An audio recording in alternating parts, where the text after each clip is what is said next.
Hi friends, మీరైతే చూడొచ్చు పల్సర్కి మన కార్పెంటర్ అయితే ఓపెన్ చేసాము.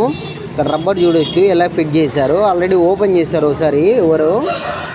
ప్రాబ్లం అయితే దీనిలో మనకి బండి అయితే బీటింగ్ అయితే నిలబడడం లేదు, అలాగే మనకి మైలేజ్ కూడా రావట్లేదు. కార్పెంటర్ కూడా ఇక్కడ రబ్బర్ అయితే పోయింది. దీనికి వాళ్ళు టేప్ వేసి అడ్జస్ట్మెంట్ చేశారు. ఇక్కడ చూడవచ్చు మనకి ఇలా దీనివల్ల మనకి ప్రాబ్లమ్స్ అయితే చాలా ఉన్నాయి. ఇక్కడ మనకి రబ్బర్ అయితే సింగిల్ దొరికితే రబ్బర్ వేస్తాము, లేదంటే డయాఫామ్ అంతా కొత్తది వేయాల్సి ఉంటుంది.